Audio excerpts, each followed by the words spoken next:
All right, on that note, we're going to check in with Corrine Zell. She is joining us live after a night, a very emotional night.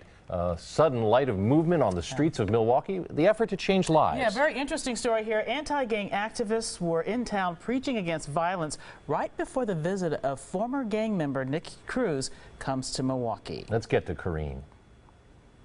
George and Carol, this was different than the rallies and marches we've been seeing around town.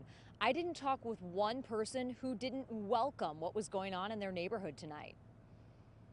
This is amazing. It was less than a half hour, but the Truce team made their presence known at First and Keefe. Truce is just an acronym that means to reach urban communities everywhere. A group of 20 from New York unloaded their truck and set up shop, while about 100 local volunteers knocked on doors, stopped traffic, handed out flyers, and held up signs to let neighbors know they were there. Milwaukee really just has a problem right now, just with violence and poverty and despair and drugs in the inner city. And so when we hear reports like that, we're ready just to come alongside of the city and serve. They're bringing a message of hope.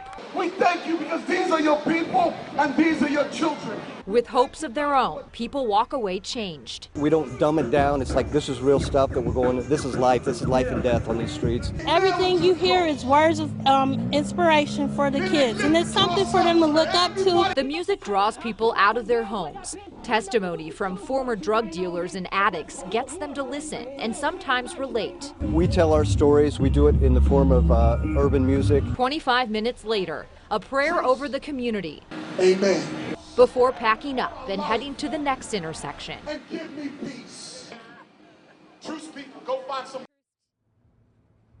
The Truce team will be out all over Milwaukee the next couple of weeks. They don't have a schedule, so they can't pinpoint exactly where they'll be. July 30th, though, that's the big event when Nikki Cruz comes to town. That's free and open to the public. We have all that information on our website, TMJ4.com. Reporting live downtown, Corrine Zell, today's TMJ4. Corrine, thank you very much.